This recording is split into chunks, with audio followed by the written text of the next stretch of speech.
정용택 목사의 쉐마 바이블입니다. 누가복음 4장 1절에서 13절 말씀을 묵상하고 있습니다. 오늘의 찬송은 356장 주 예수 이름 소리 높여 하는 찬양이 되겠습니다. 1절에서부터 13절 말씀, 지금 오늘 세 번째 말씀을 드리게 되었는데, 이 말씀 가운데서 오늘은 9절에서부터 이제 13절까지를 보겠습니다. 또 이끌고 예루살렘으로 가서 성전 꼭대기에 세우고 이르되 내가 만일 하나님의 아들이거든 여기서 뛰어내리라. 기록되었을 때 하나님이 너를 위하여 그 사자들을 명하사 너를 지키게 하시리라 하였고, 또한 그들이 손으로 너를 받들어 내 발이 돌에 부딪히지 않게 하시리라 하였느니라. 예수께서 대답하여 이르시되 주 너의 하나님을 시험하지 말라 하였느니라. 마귀가 모든 시험을 다한 후에 얼마 동안 떠나니라. 오늘 말씀의 내용은 내용상으로 볼 때 예수님의 시험 가운데 세 번째 시험이 되는 것입니다. 다시 한번 여러분 이 말씀을 묵상해 보십시다. 예수님이 시험을 당하시는데 성령이 충만하여 성령에게 이끌리셔서 시험을 받게 되었다 하는 것입니다. 그 첫째 시험이 돌로 떡이 되게 하라. 그리고 누가복음에서 얘기하고 있는 두 번째 시험은 천하 영광을 다 주면서 내게 전하면 이거 주겠다. 그리고 마귀가 이런 얘기를 합니다. 이거 다 내 거다. 내 것을 너에게 주겠다 말하고 있습니다. 여러분 어떻게 이게 마귀의 것이 되겠습니까? 이 천하의 주인이 누구십니까? 태초에 하나님이 천지를 창조하시니라. 천하의 주인이 하나님이십니다. 하나님께서 주시는 것인데 마귀가 내가 주겠다. 여기 속지 말아야 됩니다. 우리가 여기에 속아서 그야말로 어떻게 됩니까? 속아 넘어가는 거예요. 그리고 시험을 받는 것입니다. 이 문제에 대해서 예수님은 속지 않으셨어요. 그리고 하나님께만 경배하라. 하나님 이외에도 우리에게 예배의 대상이 있고 섬김의 대상이 있고 주인이 될 수 있다는 것을 얘기하는 아주 엄청난 얘기가 되겠죠. 그리고 마지막 시험이 무엇이냐면 여기서 나오는 세 번째는 예루살렘 성전 꼭대기에 데리고 올라가서 뛰어내려라. 그러면 네가 성경 말씀대로 하나님 말씀대로 산다고 그랬으니까 하나님의 말씀이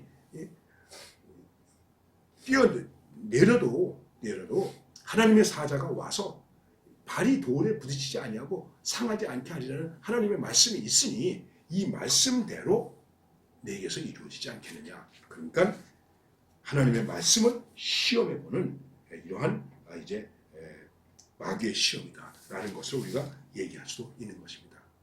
예수님께서는 이렇게 말씀하셨습니다. 주 너의 하나님을 시험하지 말라. 여러분 사단이 우리를 시험하는데 또 우리에게서 시험이 되는 것에 있어서 중요한 변수가 있습니다. 요인들이 있습니다. 그 첫째는 무엇이냐면 아주 애매하게 만드는 것입니다. 애매하게. 그러면서 우리를 유혹합니다. 저는 아담과 하와 얘기를 늘 합니다만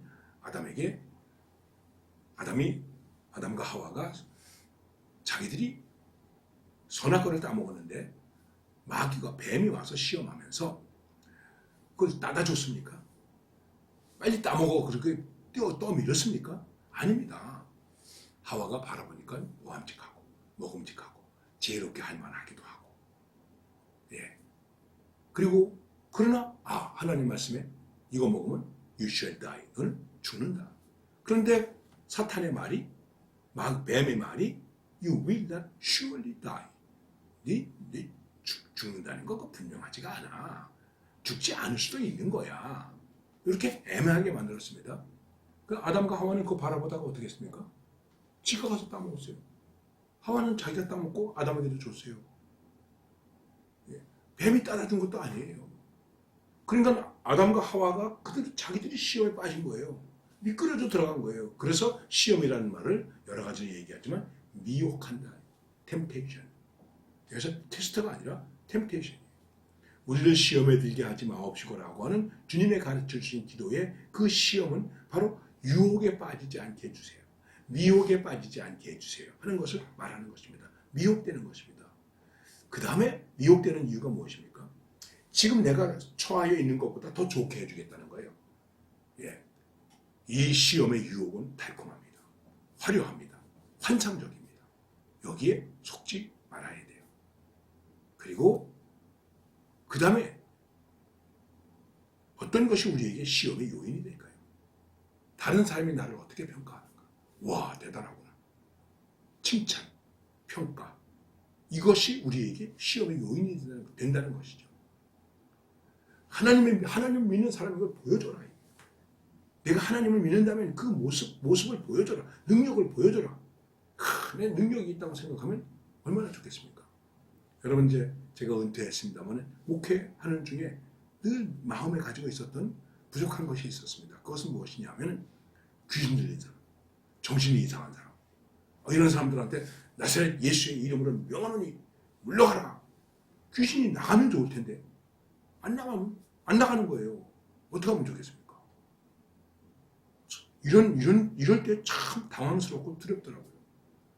그래도 참 하나님께서 긍휼히 여기셔서 이제 이게 기도하면 그래도 제 자리로 돌아오고, 또 기도를 안 하면 또 다시 또 악화되고, 뭐 그런 경험들을 한 적도 있습니다. 여러분, 하나님께서 살아계시다면 왜 이렇게 하시는가? 여기서 뛰어내리라. 예수님의 말씀은 주 너의 하나님을 시험하지 마라. 하나님과 나와의 신뢰의 관계를 이간질하지 말라는 것입니다. 이간질하는 거예요. 야, 하나님이 계신데 이러냐? 하나님이 살아계신데 이러냐? 저도 좀 지나면서 어려움을 많이 당했습니다. 정말 하나님이 살아계시다면 이걸 어떻게 좀 해결해 주시지? 왜 이렇게 해결해 주시지 않으실까? 왜 이렇게 힘들게 하실까? 왜 이렇게 눈물 나게 하실까? 왜 이렇게 아프게 하실까? 이런 생각이 들 때도 있었습니다. 여기서 다시 한번 생각해야 될 말씀이 있습니다. 풀무불 앞에 있는 다니엘의 세 친구가 뭐라고 말합니까?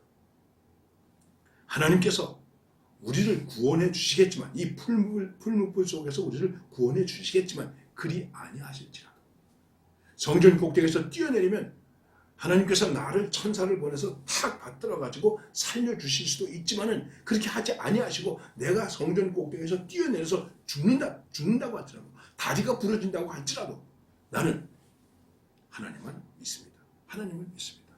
하나님과 나 사이에 있는 이 믿음의 관계에 금이 가지 않습니다. 여러분, 무엇이 시험이 되어서 어려움이 되어서 하나님과 나와의 관계에 있는 그 믿음을 깨트립니까? 믿음을 흔들어 놓습니까? 믿음의 줄이 끊어지게 합니까? 그렇다면 내 믿음이 무엇입니까? 그것밖에 안 되는 것입니까? 돈 때문에, 감정 때문에, 기분 때문에, 자리 때문에, 무엇 때문에? 나는 하나님을 믿을 수 없어. 교회를 다닐 수 없어. 안 다녀. 저는 목회하면서 말 한마디에 상처를 입고 교회를 안 나오는 사람 봤습니다. 교회는 안 나오더라도 믿음은 가질 수 있다고 생각할 수 있겠죠. 그러나 한번 생각해 보십시오. 바로 이것입니다. 우리가 시험을 당하는 요인을 잘 생각해야 됩니다. 시험이 얼마나 큰 것이냐 작은 것이냐의 문제가 아닙니다. 어려운 것이냐 힘든 것이냐가 아닙니다. 그럼 어떻게 해서 이것을 이길 수 있을까요? 성령이 충만하기 때문에, 성령에게 이끌렸기 때문에, 하나님의 말씀으로, 하나님을 경배하는 것으로, 오직 하나님만으로, 하나님과 나 사이에 어떤 것도 끼어들어서 이간질시킬 수 없는 그것 때문에 시험을 이기는 것입니다. 이게 성령 충만입니다. 욥이 성령 충만한 사람은 바로 그것입니다. 그렇기 때문에 그의 삶 속에 어떠한 사건이 생겨도 하나님과 욥 사이에 신뢰의 관계가, 믿음의 관계가 끊어지지 않습니다. 마귀는 다른 걸 끼워 넣어가지고 자꾸만 그 관계를 흔들려고 했어요. 그리고 끼워 넣으면서 이거 빼면 하나님을 배반하리라고 생각했어요. 그래서 재산 없애고 그 자식들을 없애고 그 다음에 부인이 그를 이제 비난하고, 그리고 자기 자신도 병들었습니다. 그래도 나는 하나님을 찬송하고 내 주님은 살아계시고, 나는 내가 하는 길을 알지 못하지만 하나님께서 나를 단련하셔서 정금같이 나를 쓰게 하실 것입니다 라고 고백한 것입니다. 그래서 욥이 훌륭한 것입니다. 여러분도 우리도 다 이러한 담대한 믿음, 훌륭한 믿음으로 승리할 수 있기를 바랍니다.